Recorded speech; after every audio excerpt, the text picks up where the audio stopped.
Julia Andelman here, Director of Community Engagement at JTS, and it's so nice to see you today. Oh, there's a siren in my background. I apologize. 1 second.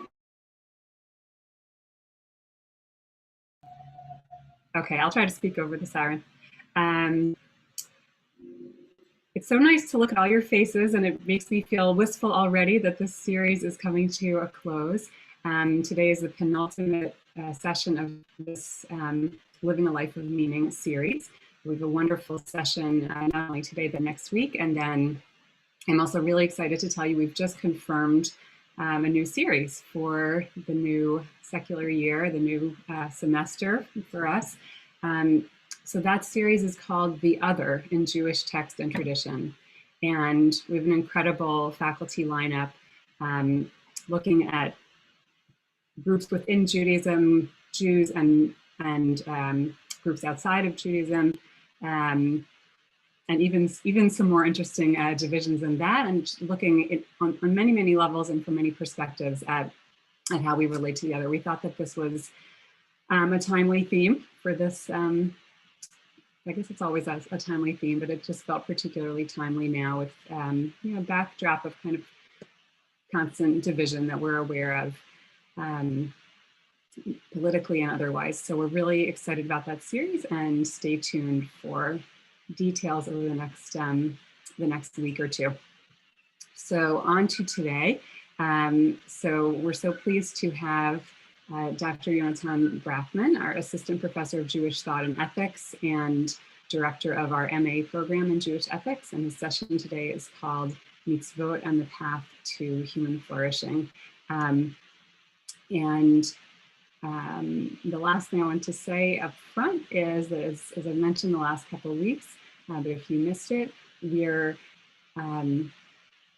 if you're feeling inspired by this opportunity to engage in Jewish learning with JTS's outstanding scholars, we would like to invite you to partner with us in sponsoring a learning session like this one, or even a series of sessions. We have different sponsorship levels.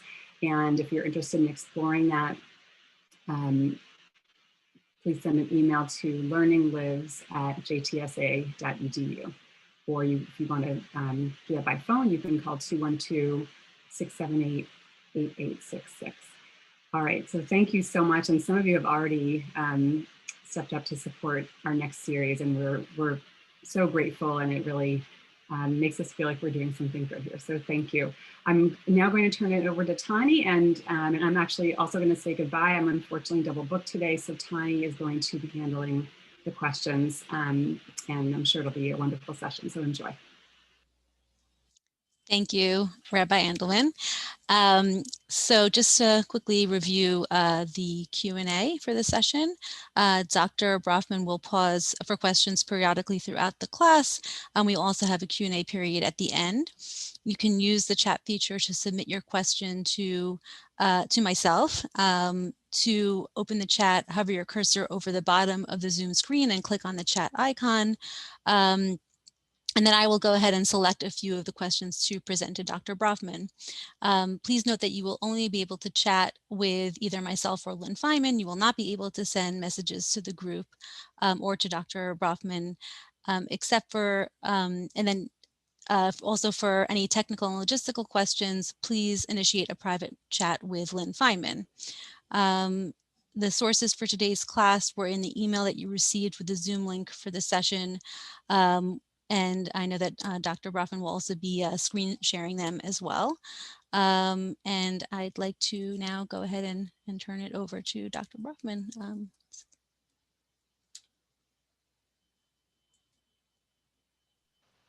Excellent. I'm just going to share my screen. Are people getting that? Give me a thumbs up if you're getting the screen share. Excellent. Well, welcome. Thank you for that introduction, and it's really a privilege to be able to speak to this group. I've heard great things about the series and the participation in the series. Our reflection on the question of meaning is, of course, motivated by the circumstances that we find ourselves in this COVID world, where we're confronted by illness, by death. We're led to reflect on, Is there a purpose for any of this? How can I go about my day? What does this all mean? But I also want to suggest that it raises an adjacent question about human flourishing. Right? We often think of meaning in a subjective sense. What's meaningful to me? What's meaningful to my family? When we speak about human flourishing, as we'll see, the question is, what does it mean to live a good life? What does it mean for life to go well as a human being? And I know that I've found over the course of the pandemic, when so many of our activities are restricted, being with family, celebrating with friends, engaging in activities that we normally do, we feel a loss.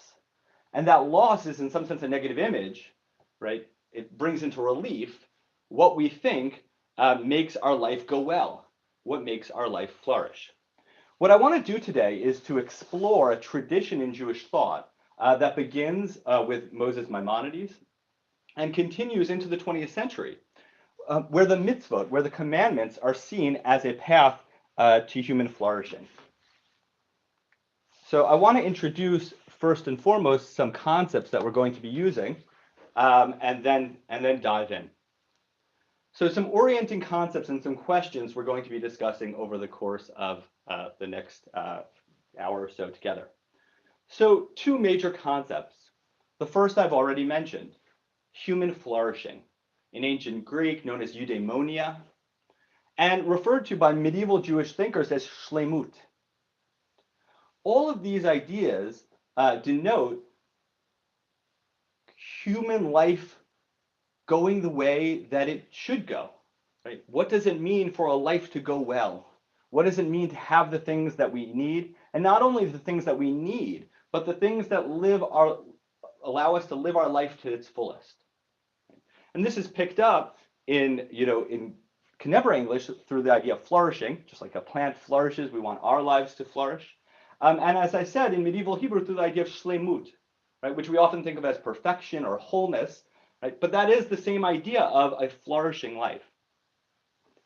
What we're going to discuss today is the relationship between human flourishing, between shlemut, and the mitzvot, right? The commandments, divine law, the norms and practices of our religious tradition. And what we want to think about is in what way, if any, do those commandments, do those mitzvot, does divine law allow us to achieve human flourishing, allows us to achieve shlemut? So the questions are as follows. What is the relation, if any, between Judaism and human flourishing? And what should it be? What are Jewish views of human flourishing anyway? And finally, how, if at all, do the mitzvot contribute to human flourishing? Here's a brief roadmap for our discussion today. We're going to start with Maimonides' answer to these questions. That's going to be our base. Then we're going to turn to some what I want to call neo-Maimonidean debates. And you'll see just from the blurb, there's been a guest, a surprise guest. Spinoza is going to be joining Kaplan and Berkovits. Because what I want to suggest is that Spinoza, Kaplan, and Berkovits are having an intramural debate. Right? They are Maimonideans, and we're going to have a better understanding of what that means about this question. They're Maimonideans about the question, what is the relationship between the commandments and human flourishing? Though they have different views on what human flourishing is and how, if at all, the commandments, the mitzvot, advance it. Then I'm going to conclude less with a conclusion and more with a challenge for all of us here, both an intellectual challenge and a practical challenge. So a challenge more than a conclusion.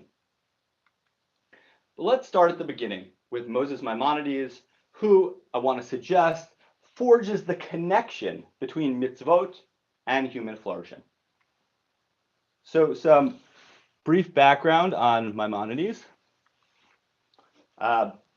Maimonides lived in 1138 to 1204 in Egypt. He was a decisor and philosopher, as well as a physician and a communal leader.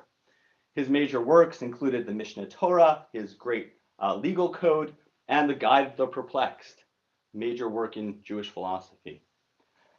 I want to focus on three main ideas, three orienting ideas. And for each thinker, we're going to have 2 to 3 orienting ideas. Right? This is not going to be what we focus on, but it's the presupposition of what we're going to focus on. The first orienting idea for Maimonides is that human flourishing is knowledge. Right? Knowledge is what it is. To gain knowledge is what it is to flourish as a human being. Maimonides writes in the guide, interpreting the idea of Tselem Elokim, being in the image of God, he writes, now man possesses as his proprium what specifically belongs to the human being, something in him that is very strange, as it is not found in anything else that exists under the sphere of the moon, namely intellectual apprehension. It is because of this something, intellectual apprehension, that he, the human being, is in the image of God and his likeness. Maimonides, following Aristotle, sees the human being as defined by its intellectual capacity. Similarly, Maimonides sees God as an intellect and sees the idea that the human being is in the image of God as expressed in the human being's intellectual capacity. The idea that we can know the world and not just act on it. That we can live not just on the basis of instinct, but we can have comprehension. For Maimonides, this is what specifies the human being as a human being, and gaining that type of knowledge is what human flourishing is, living a life of the mind. Now, a human being, even though its aim, its purpose is to live the life of the mind, lives in a political society, right? Lives amongst other people. And this is the second orienting idea of Maimonides. Humanity is political. Right? He says it has been explained with utmost clarity that man is political by nature, and that it is his nature to live in society. And here too, Maimonides is glossing Aristotle. Human beings necessarily live amongst other people. Right? We would like, Maimonides thinks, to live this disembodied life of the mind. However, we have to live with other people and we have to get along with other people. Right? And so we are political by nature. Third orienting idea that we're going to unpack in the next few minutes. For Maimonides, Judaism aims at a polity with the Mitzvot as its law. For Maimonides, as is the case with perhaps all medieval thinkers, Judaism is not just a private religion, right? It aims to construct a polity, right? A political entity, and the mitzvot are not private ritual practices, but they're the law of that community. Right? So the human being is political by nature. Judaism is the way to govern a polity, right? And the commandments are its laws. Now we're going to turn to discuss what that has to do with human flourishing. Maimonides comes to this question in his discussion of the types of law, right? Because as I said, Judaism for him isn't a private religion, it's a type of law, right? So he's thinking about what types of law are there and where does Judaism fit in within this? And he writes, this is the guide as well, when he's distinguishing among types of law. He says, if you find a law, the whole end of which is directed exclusively toward the ordering of the city and of its circumstances, and the abolition in it of injustice and oppression, and if in that law attention is not at all directed toward speculative matters, no heed is given to the perfecting of the rational faculty, and no regard is accorded to opinions being correct or faulty, the whole purpose of that law being the arrangement of the circumstances of people in their relation with one another. If you have a law that just deals with political organization, you must know that the law is conventional, and that the man who laid it belongs to those who are perfect only in their imaginative faculty. Right? So you have one type of law that's only dealing with interpersonal matters, how to govern society. Right? That type of law, Maimonides says, is merely conventional. It's merely established by convention, and it comes from the imagination of a human being. If, Maimonides says, on the other hand, you find a law all of whose ordinances are due to the attention being paid to the soundness of the circumstances pertaining to the body, and also to the soundness of belief, a law that takes pains to inculcate correct opinions with regard to God, and that desires to make man wise, to give him understanding, and to waken his attention, so that he should know the whole of that which exists in its true form, then you must know that this guidance comes from him, may he be exalted, and that this law is divine. There's one type of law, according to Maimonides, that just has to do with interhuman interaction, right? It's just politics. That type of law, for Maimonides, is merely conventional, and comes from the imagination of a human being. On the other hand, Maimonides says, if you look around and you find a law that, yes, deals with those political elements of life, governs interpersonal behaviors, but also teaches us knowledge, also teaches us, in fact, the highest form of knowledge, knowledge of God, then you know that that law is divine. Maimonides is doing a major move here, a major reorientation that's significant for understanding his view as well as the modern thinkers that we're going to turn to. He says, when we're trying to figure out what divine law is, when we're trying to figure out which law is divine, right? What are mitzvot? Focus on the goal of the commandments. Right? Focus first on what they accomplish. If you find a law that just has to do with political relationships, then that's just a conventional law. But if you find a law that helps you attain human flourishing, right, which again for Maimonides is knowledge, then you know that it's a divine law. So just if you look at the bottom of the PowerPoint, right, we move in Maimonides' view from the goal, right, what does this law accomplish? Right? If it accomplishes human flourishing, then we can know its source. Right? And we can distinguish between laws that are merely conventional human, right, versus laws that come from God, divine laws. But this is the major reorientation, that for Maimonides, the divinity of law is determined by its goal. Now, of course, Maimonides also thought the mitzvot were revealed by God, right? He believed that God revealed them. However, when he begins to discuss them, right, he focuses on not their source, not their origin, right, but their aim, their purpose. And if their purpose achieves human flourishing, then it is divine. So what about the mitzvot? Right? How do we demonstrate? How does Maimonides demonstrate his satisfaction that the mitzvot are in fact divine? He does that by discussing the goals of the mitzvot. He writes, this is again in the guide, the law as a whole, and here he means the Torah, the law as a whole aims at two things, the welfare of the soul and the welfare of the body. As for the welfare of the soul, it consists in the multitude of acquiring correct opinions. As for the welfare of the body, it comes about by the improvement of their ways of living one with another. This is achieved through two things. One of them is the abolition of their wronging each other. The second consists in the acquisition by every human individual of moral qualities. Know that as between these two aims, one is indubitably greater in nobility, namely the welfare of the soul, I mean the procuring of correct opinions, while the second aim, I mean the welfare of the body, is prior in nature and time. For the first aim can only be achieved after achieving this second one. And I'll have a diagram to demonstrate this in a moment. But what Maimonides is saying is that the commandments as a whole have two goals. The first is what he calls the welfare of the body, making sure that we don't harm one another, making sure that we develop ethical characteristics. The second, which he calls the welfare of the soul, is to help us gain knowledge. One of them is more basic than the other, right? We have to have the welfare of the body in place. But the other, right, transcends. The welfare of the soul is our ultimate purpose. And he connects this, and this is the next paragraph, in his reflection on what it means to achieve shlemut, or perfection, or flourishing. He writes, for it has already been demonstrated that man has two perfections. A first perfection, which is the perfection of the body, and an ultimate perfection, which is the perfection of the soul. The first perfection consists in being healthy and in the very best bodily state. And this is only possible through the human being finding the things necessary for him whenever he seeks them. These are his food and all the other things needed for the governance of the body, such as shelter, bathing, and so forth. This cannot be achieved in any way by one isolated individual. For an individual can only attain all this through a political association, it being already known that man is political by nature.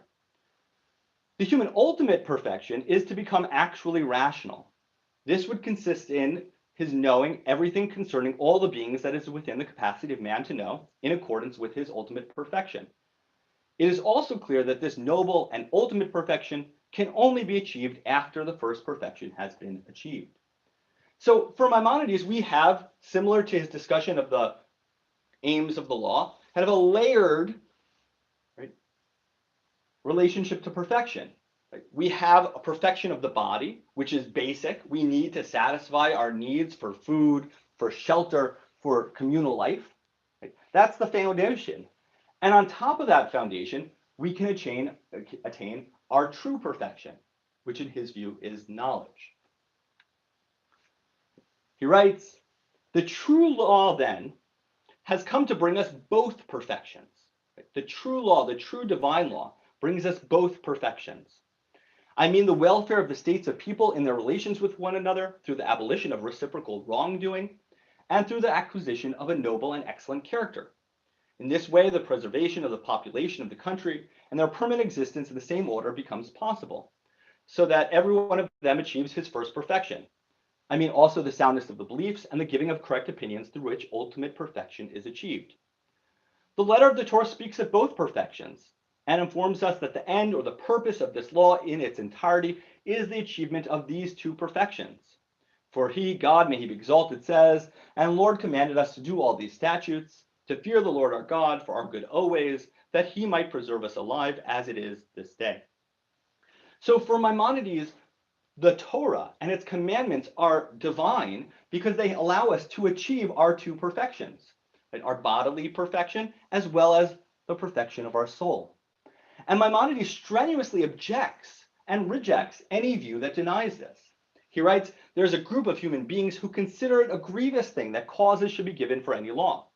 What compels them to feel thus is a sickness that they find in their soul. Maimonides calls it a sickness to deny that there are reasons for the commandments.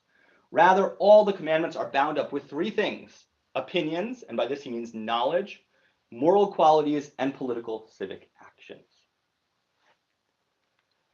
We can diagram this, focusing first on the column on the welfare of the body and the welfare of the soul. Right? This is the aims that laws might have. Right? The welfare of the body involves political justice and the development of an ethical character. Right? We can think about those political justice as commandments like do not murder, right? Don't kill people, and establish courts. There's also the development of an ethical character. These are things like love your neighbor and don't hate your fellow in your heart. Right? For Maimonides, these all comprise the welfare of the body. But there's also the welfare of the soul. Right? This is kind of the depths of the law, the deeper element of the law. Right? It teaches us knowledge. And we see this in commandments that say, affirm God is one, don't worship idols. And Maimonides even thinks things like don't wear wool and linen, which he thinks are directed against idolatrous practices. For Maimonides, these commandments provide a layered approach to allow us to achieve first the perfection of the body, right, developing our ethical character and ensuring political justice, and on that foundation, reaching the heights of the perfection of the soul, allowing us to achieve human knowledge. So I want to summarize this briefly and look ahead before I open it up to questions. Right. What I've presented is the Maimonidean approach to mitzvot and to human flourishing. For Maimonides, mitzvot are a way to achieve human flourishing. There is what we can call a teleological relationship between the mitzvot and human flourishing. Teleological means aimed at a goal, aimed at an end or a purpose. So the mitzvot are aimed at a purpose. That purpose is human knowledge. The mitzvot are a means to the goal of human knowledge. In the remainder of this talk, after we pause for questions, what I want to turn to is neo-Maimonidean approaches to mitzvot and human flourishing. The core to these neo-Maimonidean approaches is that they share this teleological relationship, right? They think that we have to aim at human flourishing. They're going to differ on a range of issues, right? They're going to differ over what is human flourishing, right? The views that we're going to see by Spinoza, by Berkovits, by Kaplan, may have different views than Maimonides and among themselves about what human flourishing is. The second part is, how are the commandments a means for it, right? How do the commandments help us to attain that human flourishing? And are the commandments as they are, right, as we currently find them, effective for achieving the goal of human flourishing? All right, I want to pause now to respond to any clarifying questions we might have about Maimonides' view. Okay, thank you, Dr. Brafman. I'm just getting some questions in now. Let me just take a quick look. Okay, I have one question from Phyllis Levy. Is there a difference between secular and divine knowledge? For Maimonides. So for Maimonides, there is a continuity between secular and divine or religious knowledge. Right? So Maimonides thinks that learning from nature, because nature is created by God, so learning science, right, is continuous with and is necessary in order for us to have theological knowledge, so knowledge of what God is and what God's relationship to the world is. Okay, I have another question from Lori Spear. How did Maimonides know that the goal was human knowledge? What were his proof texts? Great. So his proof, he does have proof texts, but those weren't as important to him. What was important to him was that he thought that this was, and this is important for actually, this is a great question because this is going to lead us towards our challenge at the very end of the discussion. For Maimonides, this seemed to be true based on reflection on human life, right? Looking around and analyzing what he thought was valuable, what brings people not just pleasure, but allows them to feel like they are thriving and that they are doing what they should be doing, right? That's what led him to believe that knowledge was human flourishing, right? Then, obviously, if we look at Mishlei and Proverbs, if we look at other texts, we can see references to gaining chachma, right, or knowledge. But in fact, just as an aside, Maimonides had to deal with a very difficult counterproof text, seemingly, which was the first few chapters of Genesis, where the human being is prohibited from eating from the tree of knowledge of good and evil, all right, which seems to say, well, knowledge is a bad thing. Maimonides has some good arguments against that view, but it's important to realize that his view that knowledge is human flourishing, right, wasn't just by pointing to this verse or that verse, though he certainly did find some verses to support it, but it was based on fundamental reflection on what is a human life worth living. Thank you. So I have a question from Lori Gilman, and correct me if her question is, you say that knowledge is the goal, but can you expand on what knowledge of what, or what you mean by knowledge? And I think you did that a little bit by connecting knowledge to human flourishing, but I don't know if there's any other kind of clarification you can offer. Right. So for Maimonides, he means knowledge in the broadest sense, right, including things like to the extent to which we can gain knowledge about politics, but also biology and chemistry and physics, as they were obviously, of course, understood during his day. But he thought that, and this goes back to the earlier question about the relationship between secular and religious knowledge, he thought that on the basis of understanding those things, right, what we can call physical knowledge, we can gain metaphysical knowledge, right? Since God is the creator of the world, through understanding God's world, we can understand, to the extent to which it's possible for human beings to understand, God, right? Right. Maimonides' negative theology is a whole nother talk that we won't be able to get into, but that's why I say with the caveat of, to the extent possible, knowledge of God as well. What God is, what God's attributes are, how does God relate to the world? Well, I think we'll take one last question clarifying Maimonides before we move forward. Okay. So I have a question from Robert Cohn, and this is related to Maimonides, but could probably also relate to other thinkers as well. Just asking about how does Maimonides come to terms with some of the chukim, or the traditional mitzvot that we haven't been able to explain? Yeah, excellent. So I just dropped a little pin on that on the slide. There, Maimonides has a whole view on the chukim, or the statutes, commandments that don't have any sort of obvious reason. Maimonides thinks that we need to understand these commandments historically as ways of opposing idolatry, right? So for Maimonides, the highest form of knowledge is knowledge of God, as I've said. Right? So therefore, the most distorted, the most ignorant, the worst type of opinion to have is, right, idolatry, right? To think that there's many gods, or that God is some sort of object. So some of the commandments that are difficult to understand, I said again, the prohibition on wearing wool and linen, right, which seems to have no apparent reason. Maimonides understands as being anti-idolatrous. So he thinks that during that time there were idolatrous priests who wore these clothing, and this is some commandment in order to distance us from idolatry. Right? So that's how Maimonides understands the chukim, or those commandments that don't have an obvious reason. We will see going forward different approaches to how to grapple with these not obviously rational commandments. And in some ways that might help us to understand the distinctive view about human flourishing and how the commandments advance them by the different thinkers that we look at.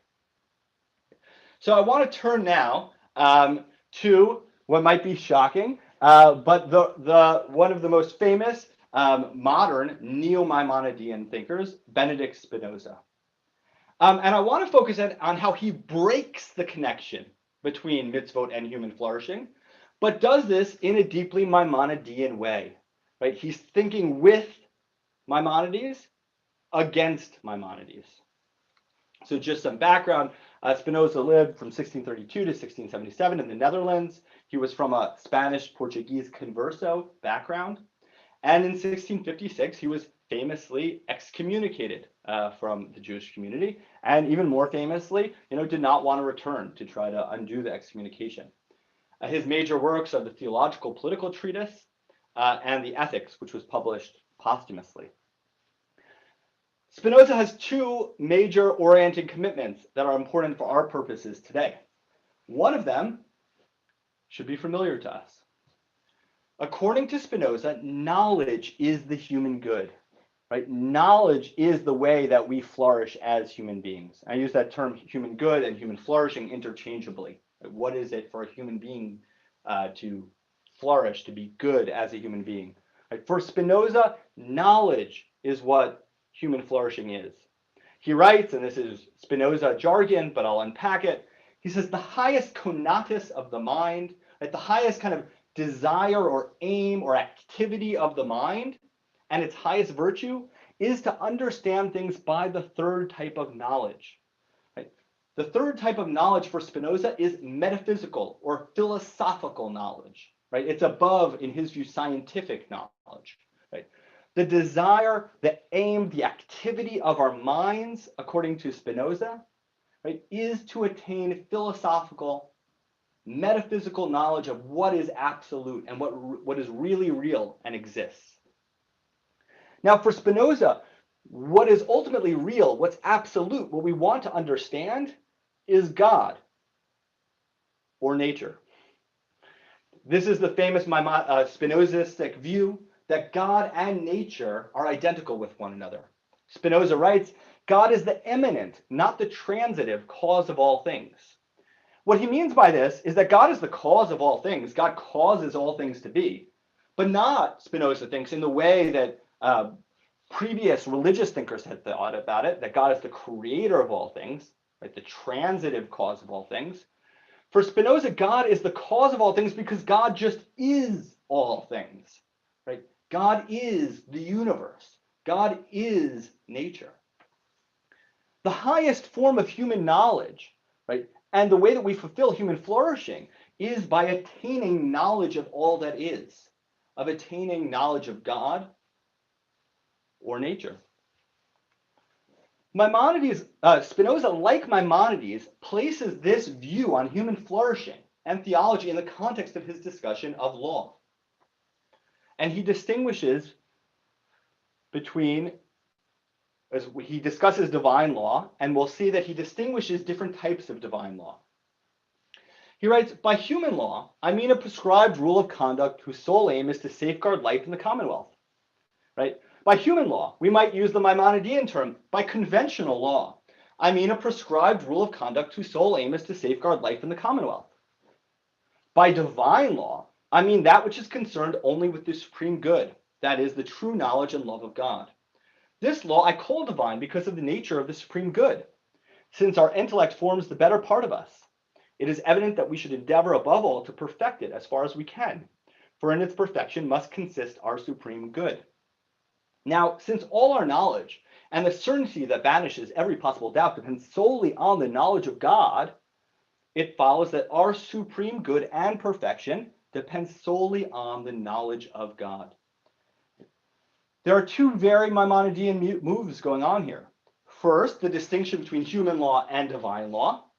And second, the view that a law is divine when it allows us to attain knowledge. And knowledge of the highest form, knowledge of God. Spinoza continues to write, this then is the sum of our supreme good and blessedness, to wit, the knowledge and love of God. And he continues on, and this is the third Maimonidean move. So the means required to achieve this end of all human actions, that is God insofar as his idea exists in us, may be termed God's commands.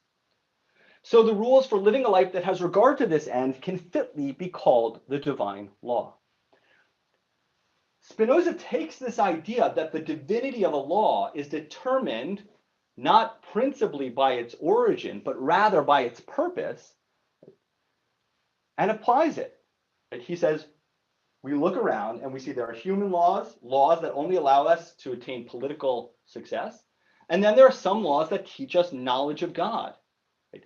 These latter laws, the laws that allow us to attain knowledge, these are the divine, this is the divine law. He differs from Maimonides in that his view of what the divine law is entirely open.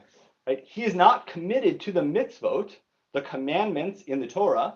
The 613 commandments is developed, codified, counted by the rabbis, to being that divine law. But he thinks that it has the same purpose, human flourishing as defined by knowledge, right, as Maimonides insists. In fact, Spinoza draws a firm contrast between what he calls natural divine law and what he also calls revealed divine law. Revealed divine law, though he doesn't say this obviously, are the 613 commandments. Right? Natural divine law, in Spinoza's view, is those rules, those actions that allow us to achieve knowledge. And just on the quote before we get to the chart, as we saw, he says, by divine law, I mean that which is concerned only with the supreme good, that is, the true knowledge and love of God. He says in a further passage, in this sense, the law of Moses can nevertheless be termed the law of God or divine law, since we believe it to have been sanctioned by prophetic insight. Right, so he says we can call the commandments divine law too. Call that divine law too. But as he points out, these divine laws, revealed divine law, the commandments, and natural divine law are very different. Right? One of them is called divine because of its aim, right? Because it allows us to actually achieve knowledge of God. The other is called divine because of its origin. Again, he says, since we believe it to have been sanctioned by prophetic insight. Moreover, one of them is universal, right? Everyone should do these actions in order to attain knowledge and love of God. The other is particular. These are just the norms. These are just the practices of the Jewish people. Additionally, the commandments, he thinks, includes all this extraneous material, historical narrative, ceremonies that have nothing to do with being an effective means for achieving knowledge of God. Lastly, he thinks that what he proposes as natural divine law has intrinsic value. It allows us to get knowledge of God, and that's its sole purpose.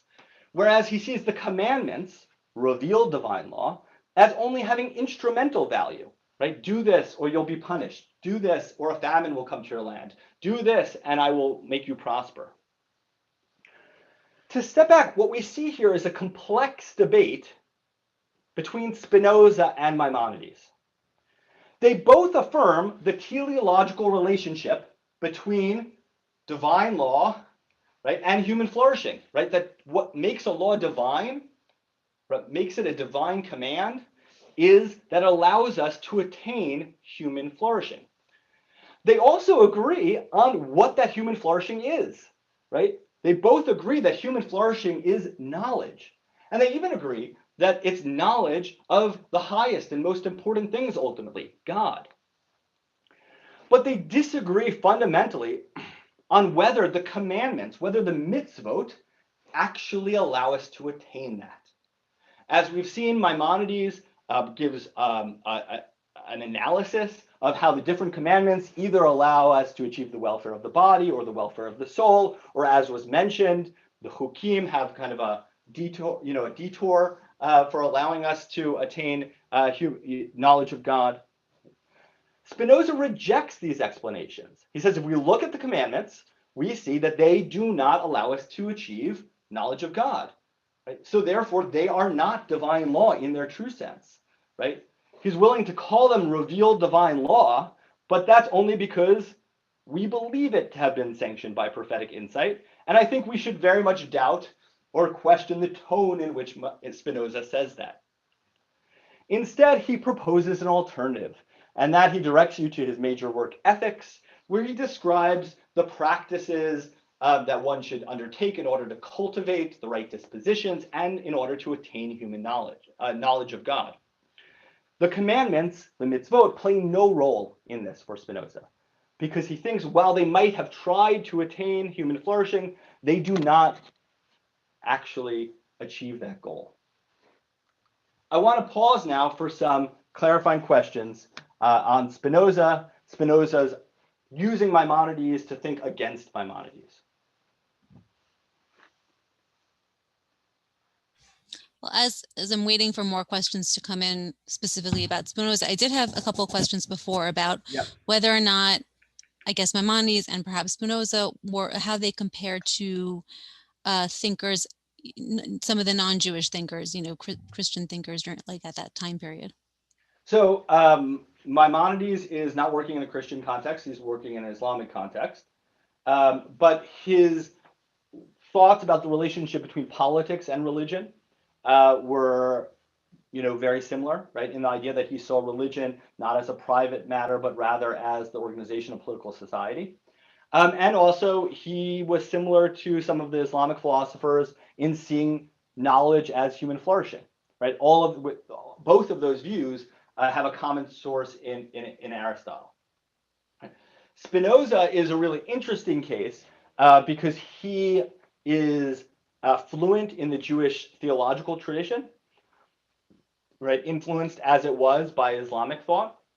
And he's also influenced by Christian theology as well. And finally, as new developments in philosophy and the advent of the modern period. Does that make sense? Thank you. So a question from Rhonda Singer. Did Spinoza specifically address Maimonides or was it inferential?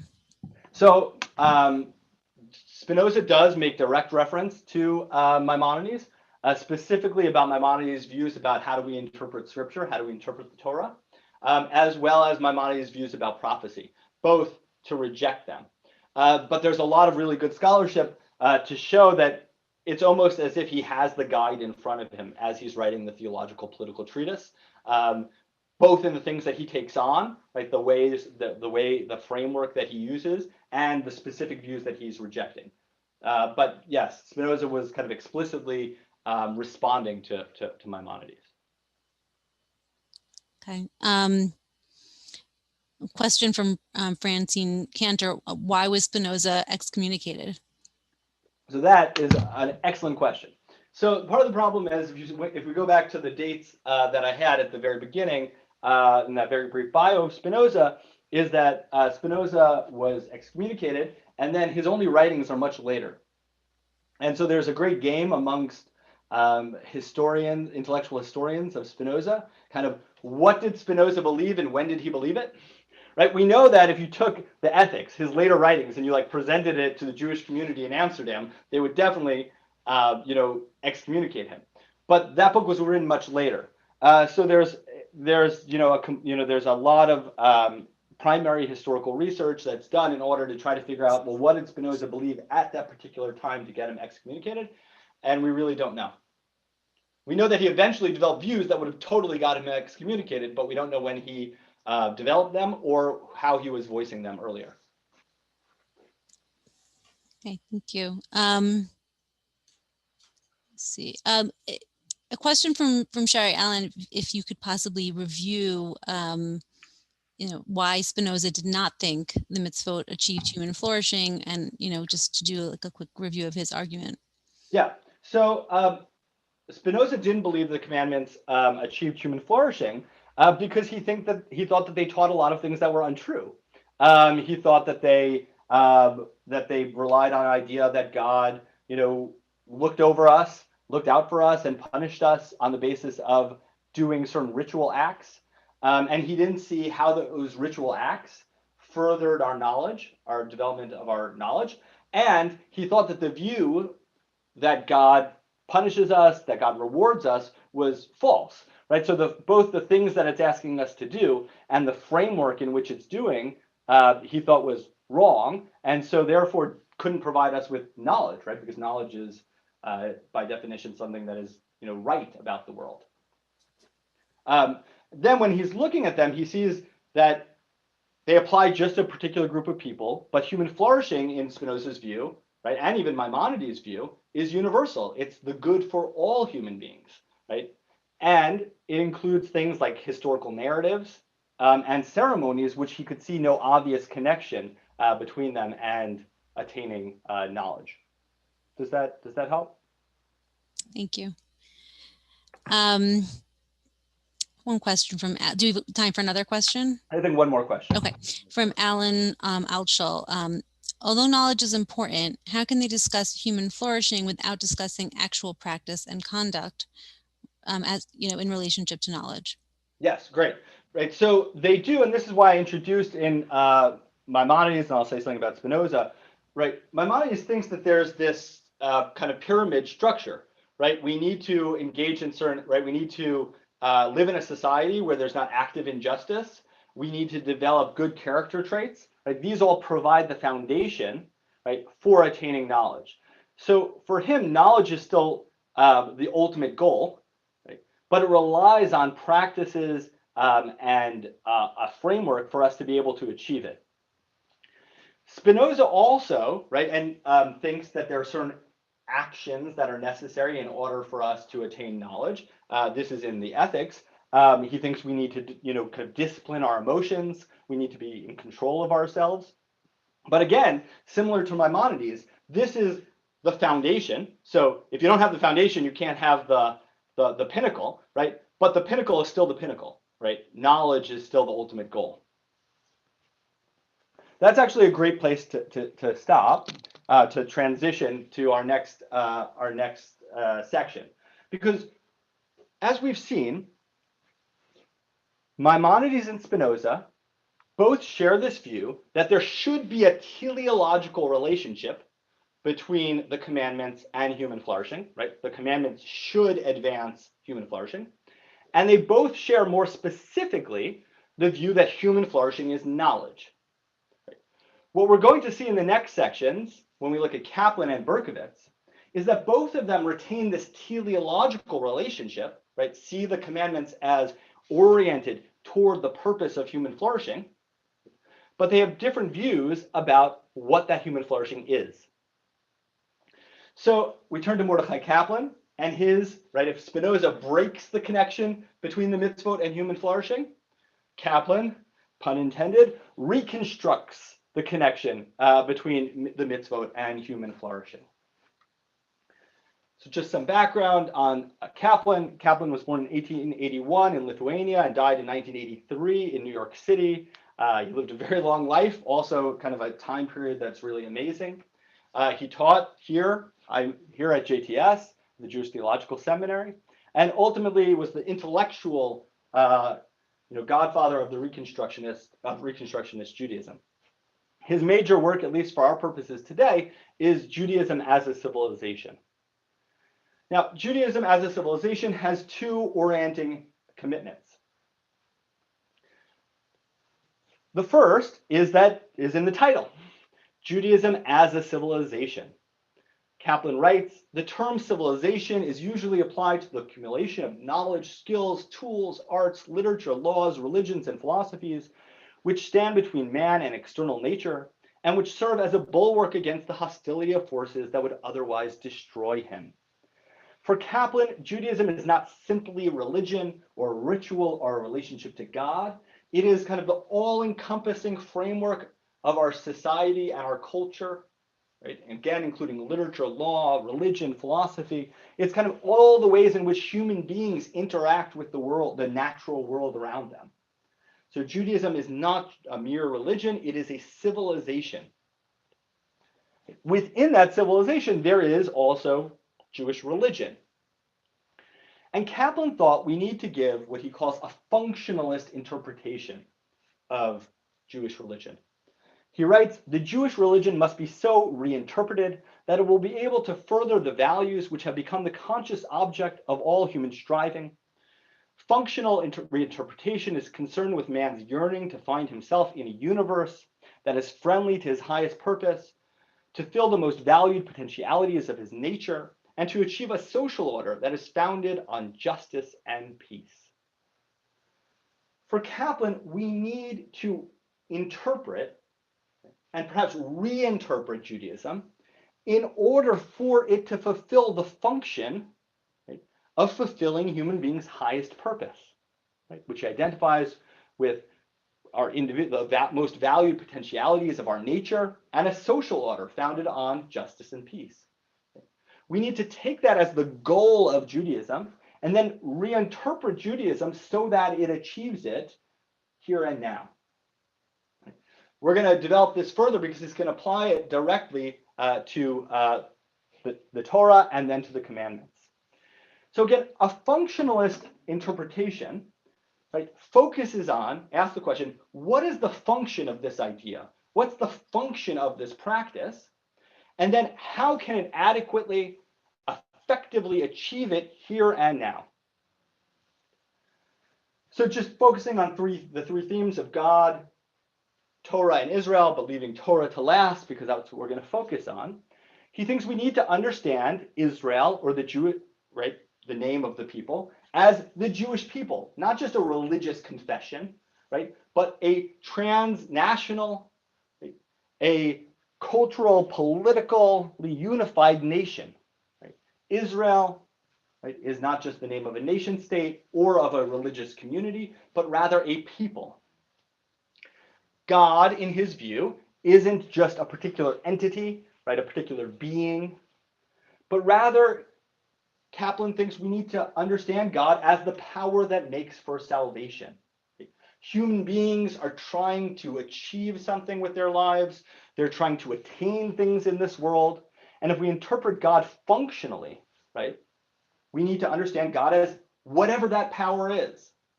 Right? Ancient Israelites might have thought it was a being that made famines, right, or brought the harvest, right, or protected them from their enemies because that's how they understood salvation, right, and therefore they thought of God as the power that made for that. But if we interpret God functionally, we need to think of God as that power, whatever it is, that allows us to achieve what we take to be salvation, what we think means that our lives are redeemed, that our lives are going well. So what does Torah? How do we give a functionalist interpretation of Torah? Where does it fit in here? Kaplan writes that Torah is what he calls a civilizing agency. That's jargon, but we'll read the paragraph in which it's embedded and we'll get a better sense. He writes, we discern in the concept Torah the first attempt on the part of a people to detach itself mentally from its regiment of conduct and to contemplate it as something more than a matter of chance or accident. The regimen should not be treated as something arbitrary to which we must submit because we cannot do otherwise, but as inherently right and good, and which we should accept as an act of free choice. This is what entitles the social system of customs, laws, and standards to be considered Torah, the law of God, or as the modern man would put it, a civilization or a civilizing agency. Once a people can achieve such detachment from its routine, there is some likelihood of that routine undergoing modification as soon as it fails to keep up with the growing complexity of life. No doubt there will always be resistance to change, but so long as it's recognized that the way of life has to be accepted as a matter of free choice, the forces of intelligence and idealism will ultimately succeed in bringing that way of life in line with man's highest needs and capacities. What Kaplan is doing is giving a functionalist interpretation of Torah. He says if we look back on Jewish communities, or even the earliest Israelite communities, we see that you call something Torah, you call it the law of God, right? when you start to see your practices, the behaviors that you're engaged in, not merely as habits, right? We wear ties or we don't wear ties, right? But rather as something that is right and good, right? The range of actions and practices that we engage in, right? We call those Torah when we see them as right and good, when we give them divine sanction. Once we start to call our habits, our actions Torah, and see them as right and good, Kaplan thinks, we might begin to reflect on them and to say, well, are they really right and good? How could they possibly become more just or better? Right? Once we start understanding some of our actions as oriented towards the right and the good, as divine in that sense, as having a divine purpose, then we might ask whether they actually are that.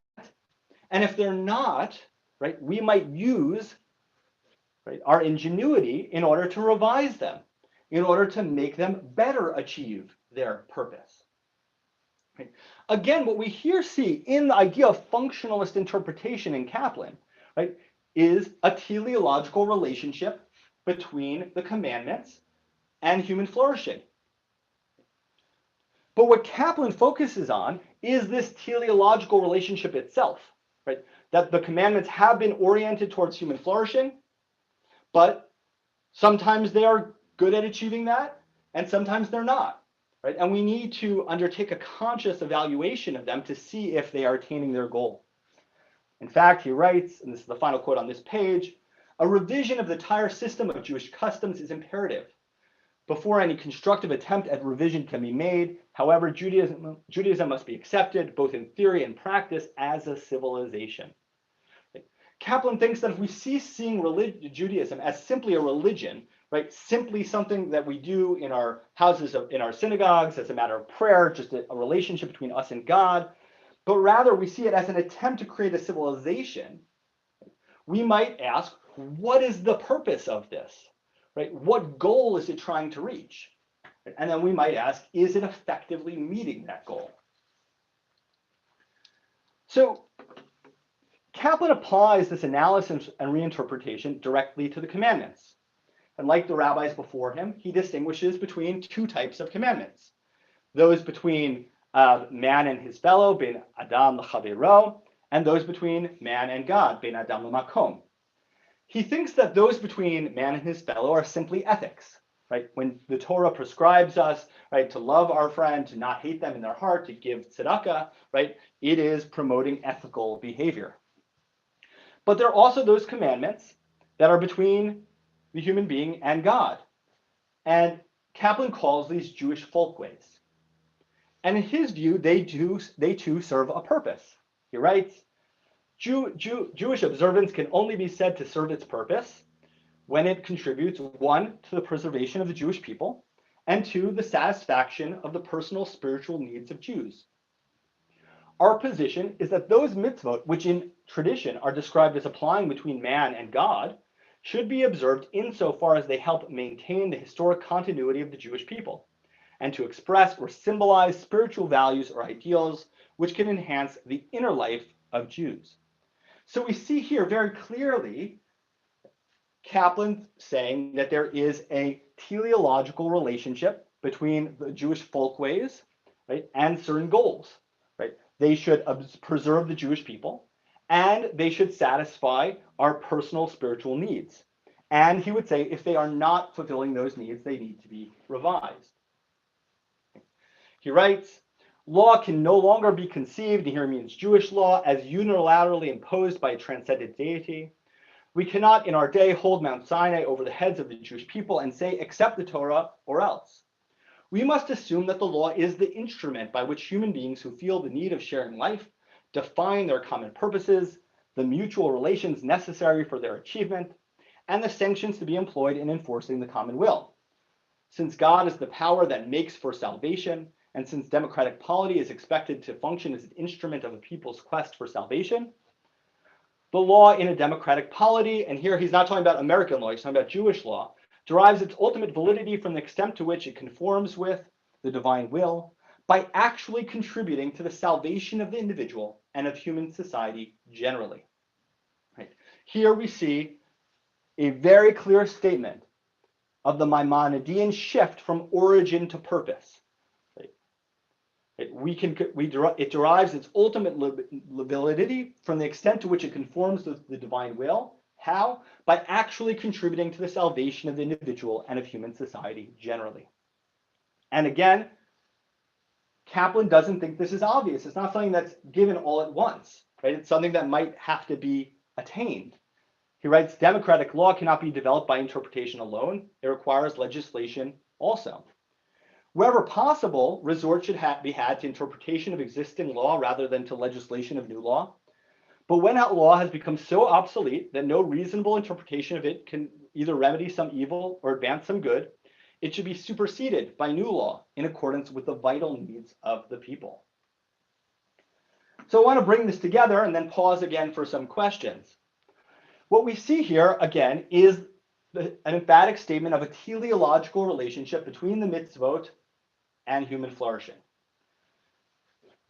So far, so good. Continuity between Maimonides, Spinoza, and Kaplan. But here is where he differs from both of them.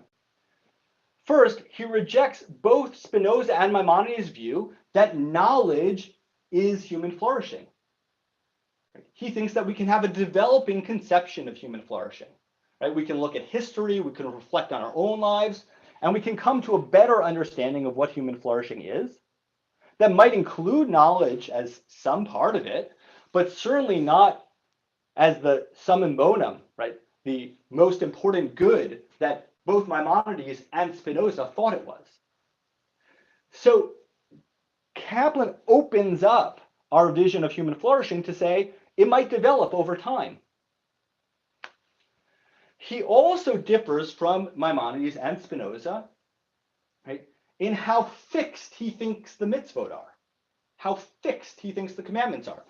Because we should notice that Spinoza and Maimonides agree about something about the mitzvot.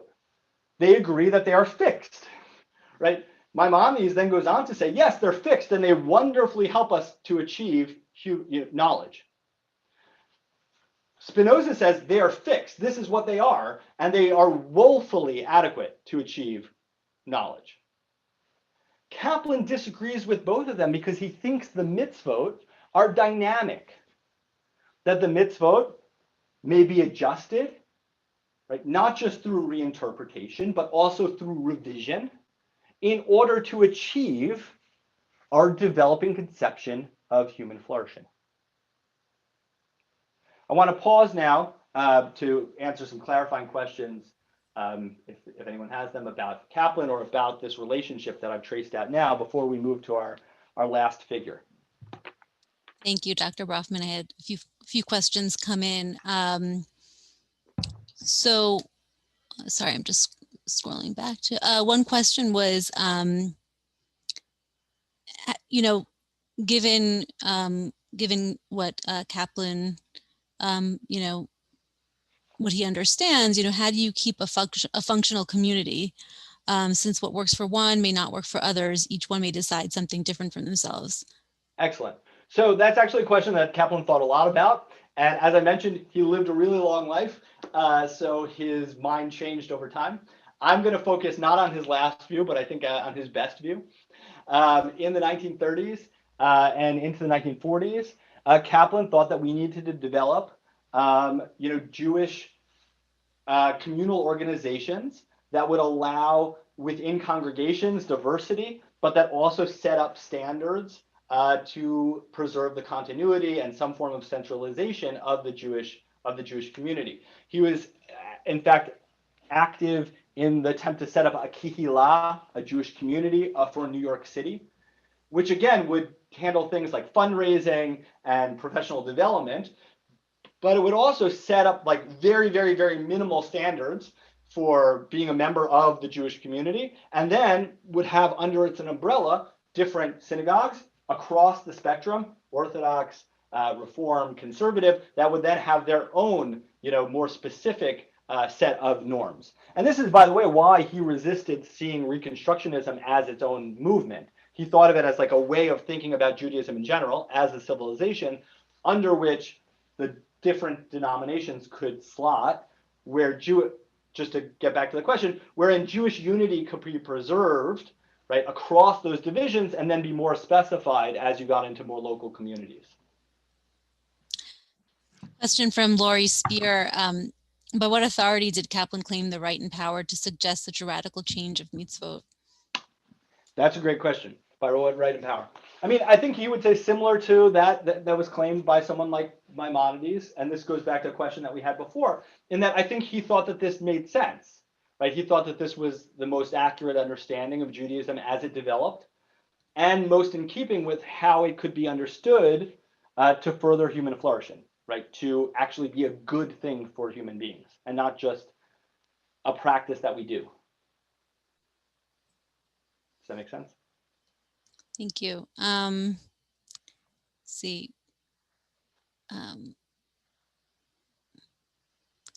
A question from Melvin Bloom. Would it be fair to say that Kaplan and Reconstructionism do not see a belief in God as necessary to a belief in Judaism and participation in its civilization? So it depends on what we mean by belief in God, right? If by what we mean is belief in an entity that created the world and that intervenes within it, Kaplan thought, yes, certainly belief in God is not necessary. But Kaplan did think that a very important functional role was played by a power that makes for salvation, right? He thought we needed to believe that, ultimately the world was hospitable to our efforts, and that the things that we're doing were good and right, right? And if we understand God as an idea, as a kind of a functionalist idea like that, Spinoza thought that that was important, right? And perhaps indispensable. I'll take one more question, I think, on this. And then okay. Question from Sarah Brooks. This flourishing is my definition of redemption, but that word has been absent from all three thinkers today. How did they think of redemption? Excellent. Right. So I'm just gonna, without further, right, we might think about redemption either on a personal level or on a national level. Right. If we think about redemption on a personal level, then I think you could substitute it for flourishing. Right. That's what they mean by that. If we think about it on a national level, then I'll just stick with Maimonides because he's the clearest about redemption, and then maybe Berkovits when we get to him later. For Maimonides, right, we talked about what for Maimonides divine law looks like. Right. It allows us to attain knowledge, but in order for that to be possible, we need to have a polity that forbids injustice, is itself just, and provides for the attainment of an ethical character. Redemption for Maimonides is that polity, that nation actually existing, right? Putting into effect the type of state or the type of society that allows human beings to attain flourishing. So that's definitely his view of redemption. Spinoza doesn't have a view of kind of national redemption. It would just be things going well for the people. I think Kaplan, as we've seen, sees it as kind of creating a more universal, just and good world. A theme that we'll see picked up in our next section with Eliezer Berkovits, to which I'm going to turn now. Okay, so we focused on we saw Maimonides, who created the connection between mitzvot and human flourishing. We saw Spinoza, who broke the connection between mitzvot and human flourishing. Then we saw how Kaplan tried to reconstruct that relationship. Now we're going to see how Eliezer Berkovits tries to reassert the connection between mitzvot and human flourishing. So Eliezer Berkovits, just a brief background on him. He was born in 1908 in Romania, and he died in 1992 in Jerusalem. He received his rabbinic and then philosophical education in Pressburg and then in Berlin. He ultimately was a communal rabbi, kind of spanning the world in England, Australia, Boston, and Chicago before kind of retiring to the land of Israel. His major works that we're going to draw from both today are God, Man, and History, which is major work of theology, and Not in Heaven, The Nature and Function of Halacha, which is his theory of Jewish law. His two major orienting commitments, and both of them are crucially related to our topic today. The first is that God desires righteousness, or tzedek. Right? God desires tzedek. And Berkovits, who's an underappreciated thinker, I think actually provides a lot of scholarship, both biblical and theological, around this idea of righteousness, which is so important to the contemporary Jewish community.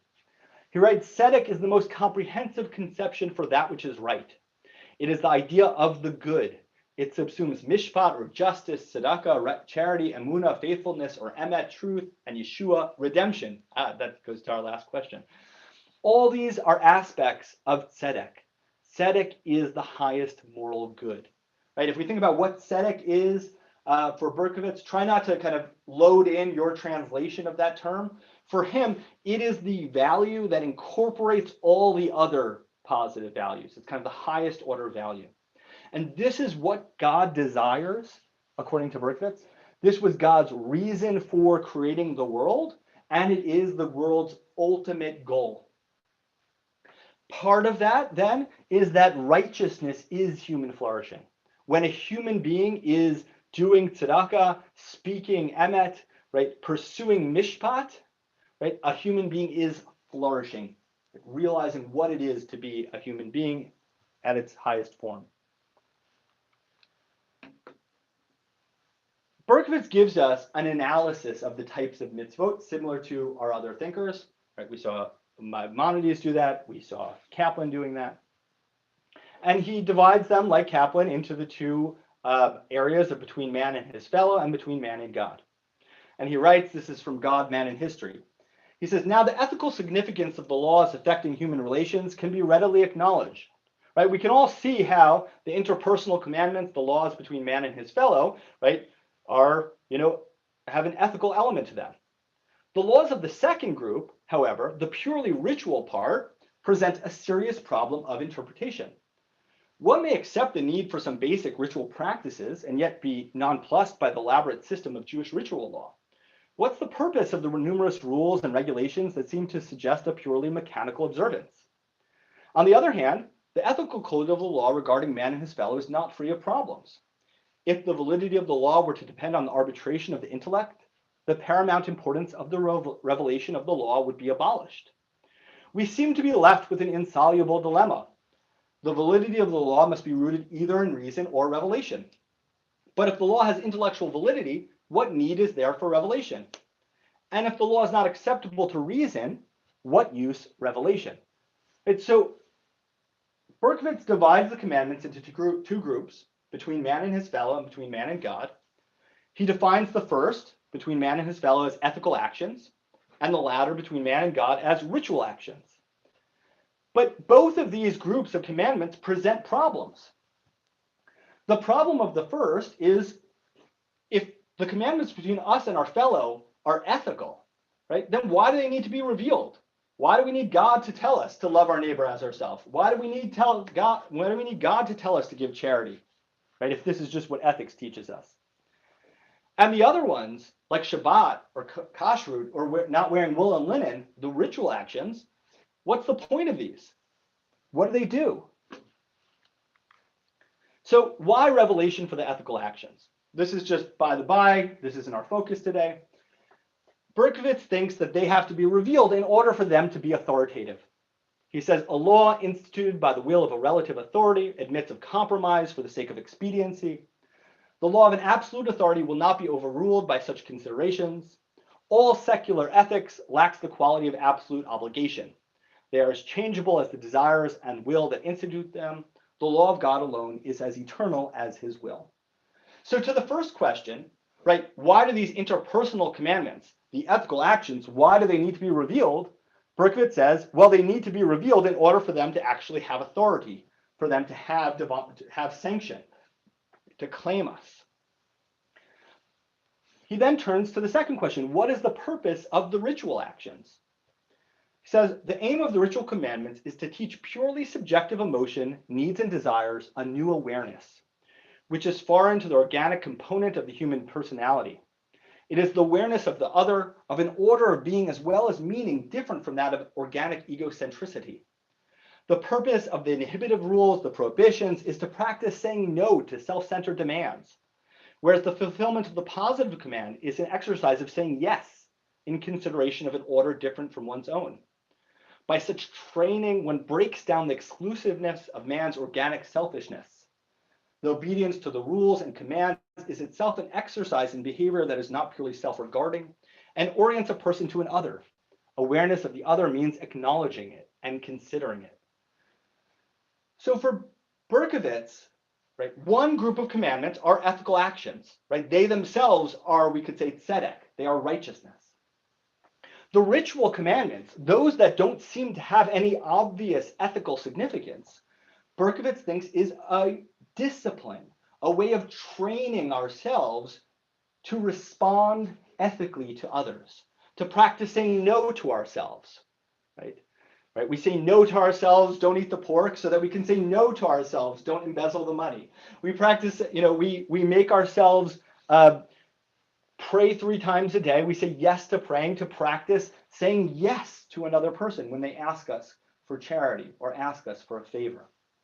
So the ritual actions too, right, allow us to achieve righteousness, which is again, both human flourishing and kind of cosmic flourishing for Berkovits. Now, Berkovits thinks that these goals need to guide the way that we practice halacha. It needs to guide the way that we determine what the mitzvot are, right? And he provides a view that we could talk about as halachic consequentialism. But he writes, halacha is the bridge of which the Torah moves from written word into the living deed. Normally, there's a confrontation between the text, which is set, and life, which is forever in motion. How to face the confrontation between the text and actual life situation, how to resolve the problems arising from this confrontation is the task of the Torah Shebaal Peh, the oral law. Halacha is the wisdom of Torah implementation in the daily life of the Jewish people. It renders Torah into Torah Chaim, living teaching and relevant law. Halacha is the application of Torah to life. So Berkovits thinks that we don't just have the mitzvot set and static, they need to be implemented. And they're implemented through halacha, through interpretation, through decision-making. This interpretation and decision-making is guided by tzedek. He writes, the rabbis in the Talmud were guided by the insight. God forbid that there should be anything in the application of the Torah to actual life situations that's contrary to the principles of ethics. What are those principles? They are Torah principles like, and thou shalt do that which is right and good in the sight of the Eternal One. Or her ways are ways of pleasantness, and all her paths are peace. Thou mayest walk in the way of good men and keep the paths of the righteous. Right, so for Berkovits, the mitzvot are aimed at tzedek, righteousness, but they need to be implemented in the right way. They need to be guided by verses that lay out tzedek as our goal. The ultimate goal of the commandments, Berkovits agrees with someone like Maimonides and like Kaplan, is not just private religiosity, but a society. Right? He writes, the biblical conception of the Jewish state is the kingdom of God on earth. And by this, he means one that is expressive and imbued by the idea of tzedek, or righteousness. I want to just pause very briefly for some clarifying questions on Berkovits before we turn to kind of a conclusion wrap-up. Just to summarize, we see with him, again, a teleological conception of the commandments, right, where the commandments are a means towards a goal, and that goal is human flourishing. But for him, human flourishing is not knowledge. It is tzedek, or righteousness. And the commandments achieve that purpose, but they achieve that purpose when they're properly implemented, interpreted, and applied. Connie. Question from Laurie Spear. Why must the mitzvot defining the relationship between man and his fellow be limited to be ethical? Couldn't they have relevance as well to man's relationship with God?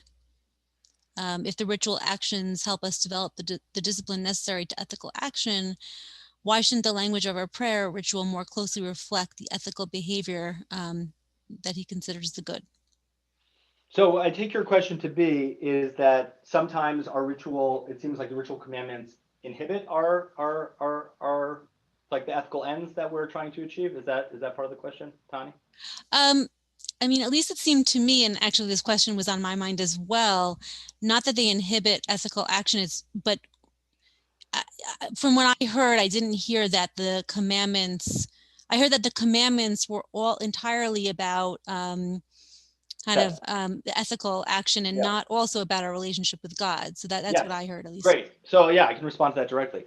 For Berkovits, tzedek, righteousness, is the highest value. It is kind of God's ultimate attribute, right? It is actually only through tzedek, either directly in our relationships to other people or through cultivating ethical behaviors, that we can have any sort of relationship to God, right? For him, this is not his phrase, this is Levinas's phrase, but ethics is an optics through which we perceive our relationships with other people as kind of divine commands, right? It's only through ethics, only through righteousness, that we can have a relationship to God, for Berkovits. Right. Thank you. A question from JB Sachs. If Rabbi Berkovits believes that halachot cannot be unethical, how does he deal with the mitzvot that to us don't seem ethical, such as the allowance for slaves, etc.? Yes, excellent. Right, so that's why I focused on this last part about the wisdom of halachic implementation, right? The commandments have to be applied, interpreted, and implemented, right, in the right way, guided by these ethical principles. Berkovits was not just kind of a theologian, communal rabbi, philosopher. He was a legal decisor. And he wrote responsa about marriage and divorce in Jewish law, obviously an area where the classical law is unethical, right? He wrote about autopsies. He wrote about all sorts of emerging area during his time of halacha and ethics, with the goal that, as he wrote, God forbid that the commandments should be unethical, right? If they seem to be unethical, it's because we haven't applied them and implemented them correctly, right? We need to keep our ethical values in view as we determine what the commandments actually involve. All right, and just to step back for a second, and then I'll take one more question and we'll move to wrap up. We can see this as a major difference between Kaplan and Berkovits about the commandments, right? Kaplan thinks that we might have to fundamentally reconstruct, right? As he says, this is the quote that I gave you, sometimes interpretation isn't enough. We need to just say, this commandment is in, this commandment is out, right, in order to achieve human flourishing. Berkovits thinks a lot more can be achieved, right, through the regular processes of legal interpretation, application, and implementation, right? He too believes, like Kaplan, that the commandments need to advance human flourishing. He just thinks that they are oriented in that direction already, and when they fail to live up to that goal, it's because we haven't implemented them properly. One more question, and then I just want to keep in mind time. Yeah. Okay, question from Stephen Chervin. Are Berkovits' ethical view consistent with the principles of conservative Judaism in terms of interpreting the mitzvot through an ethical lens? So Berkovits identified as Orthodox. His thought has been used by both Elliot Dorff and Danny Nevins in order to think about halacha.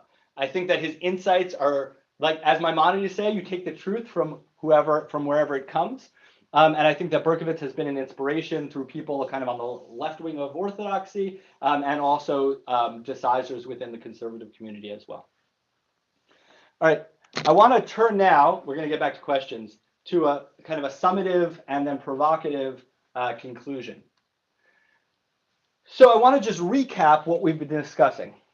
We've looked at Maimonidean and Neo-Maimonidean views about the connection between the mitzvot and human flourishing. And we've seen two overarching commonalities. That there should be, first, that there should be a teleological relationship between the mitzvot and human flourishing. Right? The mitzvot should advance the purpose of human flourishing. Mitzvot ought to advance human flourishing. But there have been major differences that we've noted, right? Differences over what is human flourishing, what is it to flourish as a human being, and two, do the mitzvot actually advance it, right? Do they attain that aim, right? And if we compare them, right, this is on the bottom. I hope it's not too small. Got a little small. You can kind of blow it up if you have the PDF, right? We can compare the figures that we've looked at today on these two questions. What is human flourishing? And do the mitzvot actually advance it? Maimonides and Spinoza both agree on what human flourishing is. They both think that human flourishing is knowledge. But they disagree over whether the mitzvot actually advance it, right? With Maimonides obviously saying, yes, the mitzvot advance, allow us to attain knowledge, whereas Spinoza says, no, they do not.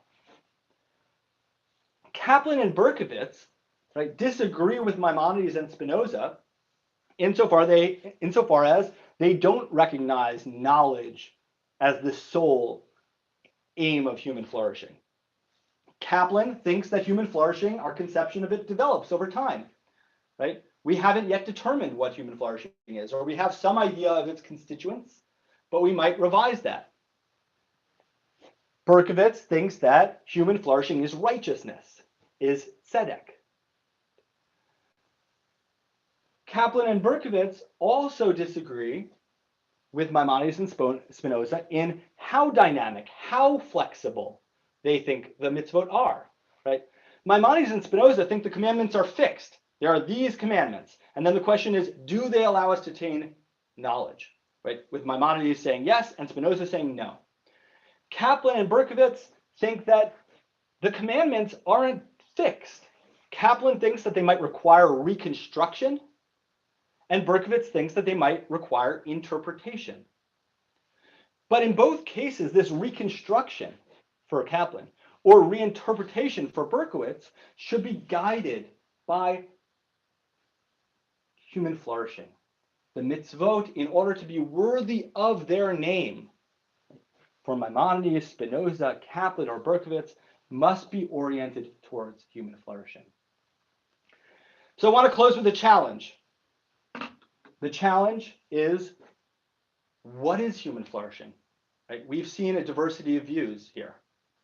What is human flourishing? What makes a life worth living? What makes a life go well? Second, do the mitzvot advance it? Right? Do these practices that we're engaged in, do they have something to contribute to human flourishing? And if so, how do they do that? And finally, if not, if they don't currently advance human flourishing, could they? Right? Under what circumstances could they allow us to live a thriving human life? And I'll pause now for general questions, responses to that challenge. Anything anyone wants to ask? Okay, Dr. Brafman, did you want me to open up the chat, or for responses? Whatever you do at the end. Oh, you're going to do that at the end? No, whatever. No, I'm saying this is the end. Sorry. Yes. So whatever you do at the end. I opened up the chat in case you wanted people to be able to respond, and then everyone can see. Yeah, sure. I'll go ahead and see if we have. Yes, people can feel free to use the chat to respond to those questions. What is human flourishing? Do the mitzvot advance it, and how? And if not, could they? You could feel free to answer one of them, both of them. I'm just looking to see if we have any closing questions.